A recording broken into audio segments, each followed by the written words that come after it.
Hello everyone, good afternoon and welcome back to my channel. तो आज हम बात करने वाले हैं 17 जनवरी के करंट अफेयर्स के बारे में। तो आज हमें दो इम्पॉर्टेंट इंडेक्स देखने हैं, एक नीति आयोग का इंडेक्स है और एक हेनले पासपोर्ट इंडेक्स है। इनमें भारत की क्या स्थिति है और अलग अलग राज्यों की क्या पोजीशन है वो हम देखने वाले हैं। इसके अलावा भारत में दो सिंथेटिक ब्रीड काऊ की दो सिंथेटिक ब्रीड तैयार की गई है जिससे हमारे देश में हम मिल्क का प्रोडक्शन इंक्रीज कर सके, तो उस पर हमें बात करनी है। इसके अलावा बीएसएफ के और एनआईए के नए चीफ या डायरेक्टर जनरल अपॉइंट हुए हैं, उस पर हमें चर्चा करनी है। इसके अलावा एक इंस्क्रिप्शन हमें मिला है, उस इंस्क्रिप्शन पे हम बात करेंगे। तो काफी इंपॉर्टेंट न्यूज आज के सेशन में रहने वाली है, इसलिए वीडियो को एंड तक देखना है। एंड में क्वेश्चन ऑफ द डे होगा जिसका आंसर आप मुझे कमेंट सेक्शन में बताएंगे। ठीक है, तो सभी वनडे एग्जाम के लिए करंट अफेयर्स इंपॉर्टेंट है, तो अगर अभी तक भी आपने लिंक को शेयर नहीं किया है अपने दोस्तों के साथ, वो सभी फ्रेंड जो किसी भी एग्जाम की तैयारी कर रहे हैं, तो आप लिंक को शेयर कर दीजिए। अब करंट अफेयर्स कैसे पढ़ना है या नोट्स कैसे बनाने हैं, तो नोट्स बनाने का सिंपल सा तरीका है कि डेली करंट अफेयर्स की पीडीएफ आपको टेलीग्राम पे मिलती है। टेलीग्राम से पीडीएफ को आप डाउनलोड करके नोट्स बना सकते हैं। और कल संडे को आपका वीकली करंट अफेयर्स का सेशन होगा जिसमें टॉप 70 एमसीक्यूज होंगे, तो आप एमसीक्यू के माध्यम से भी रिवीजन कर सकते हैं। ओके, सो स्टार्ट कर लेते हैं आज का सेशन। चलो आ जाओ सभी लोग फटाफट से। सबसे पहली न्यूज आती है आपकी नीति आयोग के इंडेक्स से, जिसका नाम है एक्सपोर्ट प्रिपेयर्डनेस इंडेक्स। ठीक है, अलग अलग राज्य और यूनियन टेरिटरी किस तरीके से अपने प्रोडक्ट्स को प्रोड्यूस करते हैं और किस तरीके से उनको एक्सपोर्ट करते हैं, मतलब कितने मार्केट रेडी है हमारे राज्य, उनके आधार पर इस रैंकिंग को पब्लिश किया जाता है। पहला एडिशन अगस्त 2020 में आया था और ये चौथा एडिशन आपको देखने को मिलेगा। बेसिकली इस इंडेक्स को रिलीज करने का पर्पस क्या है कि अलग अलग राज्य और अलग अलग जो हमारे केंद्र शासित प्रदेश है उनकी स्ट्रेंथ कितनी है, एक्सपोर्ट में प्रोडक्शन में कितना गैप है, हम किस तरीके से प्रोडक्शन को इंक्रीज कर सकते हैं, क्या अपॉर्चुनिटी है, किस तरीके से जॉब्स क्रिएट की जा सकती है। तो ये पैरामीटर्स होते हैं जिनके बेसिस पे एक्सपोर्ट प्रिपेयर्डनेस इंडेक्स रिलीज किया गया है बाय द नीति आयोग। ठीक है, अगर इसमें हम टॉप परफॉर्मिंग स्टेट देखते हैं तो सबसे पहले बड़े राज्यों के बारे में बात करें, तो बड़े राज्यों में टॉप पर महाराष्ट्र, तमिलनाडु और गुजरात है। तो आपको टॉप 3 स्टेट याद रखने हैं, क्योंकि आजकल एग्जाम में पहला ना पूछ के दूसरा पूछ लिया जाता है। तो महाराष्ट्र, तमिलनाडु और गुजरात है। अगर स्मॉल स्टेट के बारे में बात करें तो आपको उत्तराखंड, जम्मू कश्मीर एंड नागालैंड देखने को मिल जाएंगे, तो आपको ये डेटा याद रखना है। ना बात करते हैं हेनले पासपोर्ट इंडेक्स के बारे में। हेनले एंड पार्टनर्स के द्वारा इस इंडेक्स को रिलीज किया जाता है। ये इंडेक्स बताता है कि किसी भी कंट्री का पासपोर्ट कितना पावरफुल है, मतलब उस कंट्री के पासपोर्ट होल्डर कितनी कंट्रीज में वीजा फ्री एक्सेस कर सकते हैं या फिर वीजा ऑन अराइवल फैसिलिटी आपको देखने को मिल जाएगी। तो इसमें भारत की रैंकिंग इंप्रूव हुई है लास्ट ईयर से। इस साल भारत की रैंकिंग 80 नंबर पे है, 80वें स्थान पर भारत है। और भारत के जो पासपोर्ट होल्डर्स हैं उनको 55 कंट्रीज में वीजा फ्री एक्सेस आपको देखने को मिलेगा। अब भारत के साथ साथ 80 नंबर पर आपको देखने को मिल जाएगा नाइजीरिया एंड अल्जीरिया। ठीक है, नाउ बात करते हैं विश्व के सबसे पावरफुल पासपोर्ट के बारे में। सिंगापुर है। सिंगापुर के पासपोर्ट होल्डर को 192 कंट्रीज में वीजा फ्री एक्सेस है। सेकेंड नंबर पे जापान और साउथ कोरिया है। थर्ड नंबर पे यूरोप कॉन्टिनेंट की कंट्री है जैसे कि Denmark, Luxembourg, Spain, Sweden and Switzerland. ना बात करते हैं बॉटम कंट्री, तो बॉटम पर आपको मिल जाएगा अफगानिस्तान। अफगानिस्तान 101वें नंबर पर है और इसके पासपोर्ट होल्डर को केवल 24 कंट्रीज में ही वीजा फ्री एक्सेस है। अफगानिस्तान के बाद सीरिया और इराक आपको देखने को मिल जाएंगे। तो ये बातें आपको याद रखनी है हेनले के बारे में। अब वर्ल्ड बैंक ने भी एक रिपोर्ट रिलीज की है जिसका नाम है ग्लोबल इकोनॉमी प्रोस्पेक्ट। ठीक है, तो ग्लोबल इकोनॉमी प्रोस्पेक्ट रिपोर्ट, ये question RBI grade B examination में पूछा गया था कि ग्लोबल इकोनॉमी प्रोस्पेक्ट रिपोर्ट कौन रिलीज करता है, तो ये रिपोर्ट रिलीज करता है वर्ल्ड बैंक ग्रुप। इन्होंने भारत की जीडीपी फॉरकास्ट की है। इन्होंने कहा है कि FY26 में भारत की जीडीपी 7.2% होगी। याद करो कुछ दिन पहले मैंने आपको एनएसओ का डेटा बताया था और एनएसओ ने कहा था कि भारत की जीडीपी 7.4% रहेगी।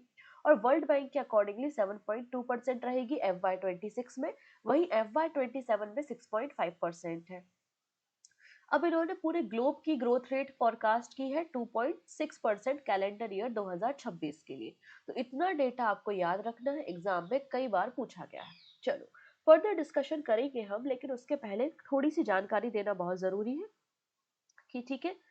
सबसे पहली बात, हमारे पास कुछ बूस्टर मैगजीन है आपके करंट अफेयर्स को बूस्ट करने के लिए, जैसे कि जुलाई से लेकर दिसंबर तक की मैगजीन है, जिसमें टॉप 1500 करंट अफेयर्स के एमसीक्यू आपको देखने को मिल जाएंगे।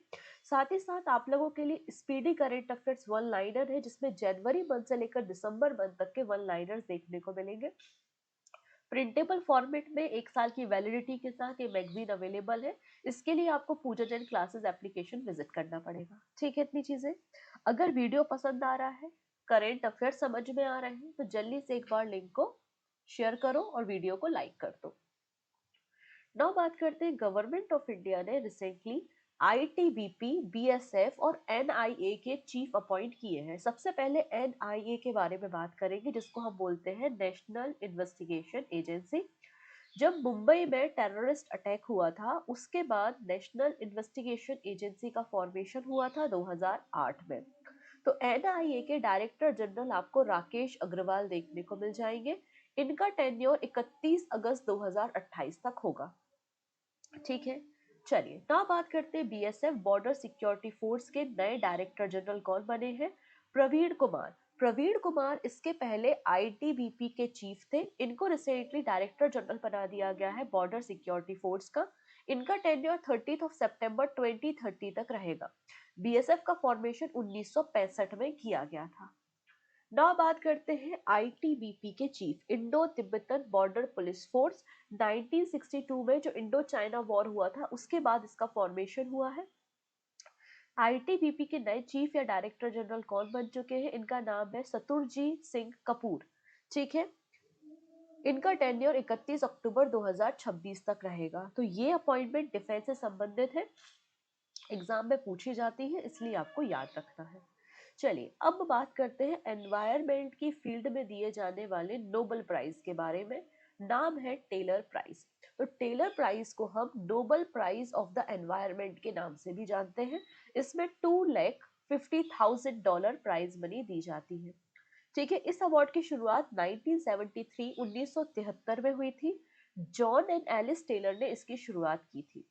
तो यहाँ पे 2026 का टेलर प्राइज किसे दिया गया है, तो एक अमेरिका की माइकोलॉजिस्ट है।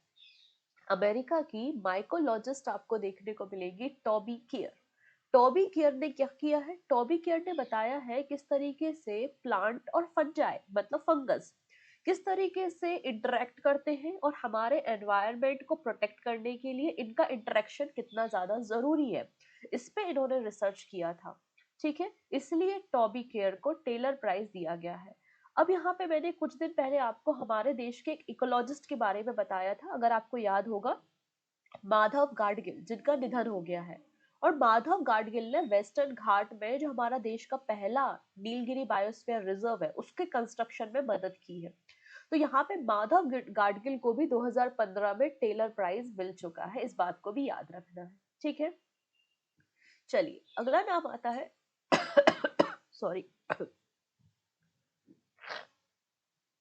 एक्चुअली बहुत ज्यादा आप देख ही रहे हैं हालत थोड़ी सी खराब है, तो थोड़ा सा वॉइस हो सकता है कि धीमी आ रही हो, तो थोड़ा मैनेज कर लेना। मैं पूरी कोशिश कर रही हूँ, पूरी एनर्जी के साथ बोलने की इनफैक्ट कोशिश कर रही हूँ, लेकिन थ्रोट में बहुत इन्फेक्शन है, कोल्ड कफ फीवर है ना, तो थोड़ी आवाज मैनेज कर लो। ओके, हम बात कर रहे हैं पवन कल्याण के बारे में। पवन कल्याण आंध्र प्रदेश के डिप्टी चीफ मिनिस्टर आपको देखने को मिलेंगे।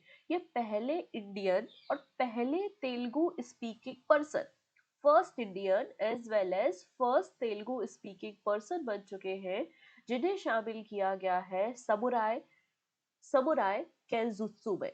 देखो जापान में एक सेरेमनी होती है, जापानीज समुराय शॉर्टमैनशिप ट्रेडिशन होता है केंसु, इसमें शामिल हुए हैं पवन कल्याण। ठीक है, चलिए मिनिस्ट्री ऑफ फाइनेंस ने रिसेंटली हमारे देश में जो सेंट्रल गवर्नमेंट हेल्थ स्कीम है, उसके अंतर्गत बेनिफिशरीज को लाभ देने के लिए एक और योजना शुरू की है जिसका नाम है परिपूर्णा मेडिक्लेम आयुष बीमा। परिपूर्णा मेडिक्लेम आयुष बीमा स्कीम ये CGHS बेनिफिशरीज के लिए है। इसमें लगभग 20 लाख रुपए अप टू 20 लाख रुपीस तक का क्या मिलेगा, इंश्योरेंस, हेल्थ इंश्योरेंस कवरेज होगा, ये फायदा दिया जाएगा। इसमें अगर पेमेंट का मॉडल समझते हैं तो बेनिफिशरीज के पास दो ऑप्शंस होंगे, 70:30 या फिर 50:50 कॉस्ट शेयरिंग हो जाएगी इंश्योरर एंड सब्सक्राइबर के बीच में। इस स्कीम को रन करने का काम न्यू इंडिया अश्योरेंस कंपनी करेगी, ये बात मेंशन की गई है। ना बात करेंगे कर्नाटका बैंक के बारे में। कर्नाटका बैंक को recently best fintech bank and DPI adoption category में Indian bank association banking technology award 2026 दिया गया है। तो बेस्ट फिनटेक बैंक कौन सा बन गया है, कर्नाटका बैंक आपको देखने को मिल जाएगा। इंडियन बैंक एसोसिएशन ये अवार्ड देते हैं, हर साल देते हैं। जो भी बैंकिंग सेक्टर में, डिजिटल एक्सीलेंस में, साइबर सिक्योरिटी में, AI एडॉप्शन में काम करते हैं उनको ये अवार्ड दिया जाता है। इसके अलावा कर्नाटका बैंक को रनर अप कैटेगरी में बेस्ट टेक टैलेंट कैटेगरी में अवार्ड दिया गया है। अब ध्यान से समझिएगा ये क्वेश्चन एग्जाम में बन सकता है। हम बात करने वाले हैं Vrindavani Vrindavani and Karan fries के बारे में। तो वृंदावनी एंड करण फ्राइज क्या है, ये काऊ की, गाय की ब्रीड है, प्रजातियां हैं जिनको भारत में सिंथेटिक तरीके से डेवलप किया गया है जिससे ये ज्यादा मात्रा में मिल्क का प्रोडक्शन कर सके। Recently, India has registered two high-yielding synthetic cattle breed, जिनका नाम करण फ्राइज एंड वृंदावनी है। ये दो high yield synthetic cattle breed है। करण फ्राई इसको डेवलप करने का काम national dairy research institute Karnal Haryana के द्वारा किया गया है। ये 3500 किलोग्राम ऑफ मिल्क 10 मंथ्स में जब लैक्टेशन पीरियड होता है उसमें इतना मिल्क या दूध उत्पादित कर सकती है। अब सिंथेटिक तरीके से इनको बनाया गया है, ऑब्वियस सी बात है दो ब्रीड का क्रॉस कराया होगा। तो इंडिया की एक ब्रीड है जिसका नाम है थारपरकर काऊ और होलस्टीन फ्रिजियन बुल, इनको मिलाकर इनके क्रॉस के जरिए करण फ्राइज को तैयार किया गया है। वृंदावनी इसका development ICAR Indian veterinary research institute Bareilly Uttar Pradesh में हुआ है। इसके लिए भी Holstein Friesian, brown Swiss and Jersey, इनको क्या किया गया, क्रॉस कराया गया और वृंदावनी को प्रोड्यूस किया गया है। ठीक है, नेक्स्ट बात करते हैं निफा वायरस। रिसेंटली वेस्ट बंगाल में दो नर्सेज पॉजिटिव पाई गई निफा वायरस से, एक कोमा में है, एक वेंटिलेशन में है। तो निफा वायरस अभी सुर्खियों में है। निफा वायरस एक जूनोटिक वायरस है। जूनोटिक वायरस वो वायरस होते हैं जो एनिमल से ह्यूमन में ट्रांसफर होते हैं। ठीक है, इनके जो प्राइमरी होस्ट होते हैं वो आपके बैट्स या फिर चमगादड़ होती है। तो चमगादड़ वगैरह के द्वारा जो फ्रूट्स होते हैं जो उन्होंने बाइट किए हैं, अगर ह्यूमन उसे कंज्यूम कर लेते हैं तो वो वायरस एनिमल से ह्यूमन में आ जाता है, इसलिए इसे जूनोटिक वायरस के नाम से जाना जाता है। ठीक है, नेक्स्ट है State Bank of India to facilitate India Israel bilateral trade settlement in Indian rupees. तो आप लोगों को मैंने कई बार वॉस्ट्रो अकाउंट और नॉस्ट्रो अकाउंट के बारे में बताया है। वॉस्ट्रो अकाउंट क्या होते हैं, जब जैसे कि इजराइल है, इजराइल में कोई एक इंडियन बैंक है, कोई भी आप इंडियन बैंक ले लेते हैं, फॉर एग्जांपल हमने SBI ले लिया, तो इंडियन बैंक है SBI। तो SBI क्या कर रहा है, इजराइल में जाके अपनी ब्रांच ओपन कर रहा है और लोकल करेंसी में ट्रेडिंग कर रहा है, तो वो आपके वॉस्ट्रो अकाउंट होते हैं। यहाँ पे मैंने डेफिनेशन मेंशन की है, Vostro account is an account maintain by the local bank on the behalf of foreign bank, और यहाँ पे लोकल करेंसी में डीलिंग की जाती है। Vostro means your account with us. ठीक है, जैसे कि Indian bank maintain rupee denominated account for foreign banks, तो इंडियन करेंसी में फॉरेन बैंक के अकाउंट को हम मेंटेन कर रहे हैं, वो आपके वॉस्ट्रो अकाउंट्स हो जाते हैं। ठीक है, यहाँ पे स्टेट बैंक ऑफ इंडिया एकमात्र ऐसा इंडियन बैंक है जिसकी बैंक ब्रांच आपको इजराइल में देखने को मिल जाएगी। सो इंडिया और इजराइल के रिलेशन को इम्प्रूव करने के लिए और यहाँ पे ट्रेडिंग को इंडियन रुपी में करने के लिए ये वॉस्ट्रो अकाउंट ओपन हो चुका है इजराइल में। ठीक है, चलिए नेक्स्ट बात करेंगे। आंध्र प्रदेश अप्रूव दग्गा धारती ठीक है, Dagadarthi greenfield airport in Nellore district. तो यहाँ पे आंध्र प्रदेश में 8वें नंबर का एयरपोर्ट तैयार किया जा रहा है, जो कि एक ग्रीनफील्ड एयरपोर्ट होगा जिसका नाम है दगा धारती, और इसे नेल्लौर डिस्ट्रिक्ट ऑफ आंध्र प्रदेश में तैयार किया जाएगा, जिससे कनेक्टिविटी को बूस्ट किया जा सके, लॉजिस्टिक आसानी से एक जगह से दूसरे जगह तक सामानों को पहुंचाया जा सके, पोर्ट्स और हाईवे के साथ कनेक्टिविटी अच्छी हो। और ये 8वें नंबर का एयरपोर्ट आंध्र प्रदेश में होगा। आंध्र प्रदेश के सीएम एन चंद्रबाबू नायडू हैं, गवर्नर एस अब्दुल नाजीर आपको देखने को मिल जाएंगे। चलिए नौ बात करते हैं Indian Olympic Association. One second. Indian Olympic Association IOA launches NOEDP, मतलब national Olympic education and development programme. तो इंडियन ओलंपिक एसोसिएशन ने गांधीनगर गुजरात में इंडियन ओलंपिक एसोसिएशन ने गुजरात में national Olympic education and development programme की शुरुआत की है। ठीक है, इसके अंदर क्या किया जाएगा, ग्रास रूट लेवल पे जो हमारे देश के एथलीट्स हैं उनको तैयार किया जाएगा एलाइट लेवल तक, जिससे ओलंपिक्स में वो भारत को रिप्रेजेंट कर सके। तो गुजरात में इस प्रोग्राम की शुरुआत की गई है। साथ ही साथ इस प्रोग्राम को इम्प्लीमेंट करने का काम national sport federation and state Olympic association कर रहा है। अब हमारे देश में एक और संस्था है जिसका नाम है NOA, national Olympic academy. National Olympic academy 2018 में बनी थी, लेकिन कई सारे रीजंस की वजह से कोविड के कारण ये शट डाउन हो गई थी। इसको वापस से रीएक्टिवेट किया गया है और इसकी प्रेसिडेंट आपको देखने को मिल जाएगी या चेयरमैन देखने को मिलेंगी PT उषा। ठीक है, इस बात को याद रखना है। और डायरेक्टर है गगन नारंग। चलिए नेक्स्ट बात करते हैं Bhadrakali inscription that was recently seen in the news recorded the information about which temple। recently Bhadrakali inscription मिला है। पूछा जा रहा है कि इस अभिलेख में किस मंदिर की जानकारी है। तो इस अभिलेख में सोमनाथ मंदिर गुजरात के बारे में जानकारी देखने को मिल जाएगी। भद्रकाली इंस्क्रिप्शन जो है वो 12वीं शताब्दी का इंस्क्रिप्शन आपको देखने को मिल जाएगा, जिसमें सोमनाथ मंदिर के इतिहास को बताया गया है। ये इंस्क्रिप्शन भद्रकाली टेम्पल की दीवार पे मिला है। कहाँ पर, प्रभास पाटन गुजरात में। बोला जा रहा है कि 1169 कॉमन एरा के आसपास का ये इंस्क्रिप्शन है।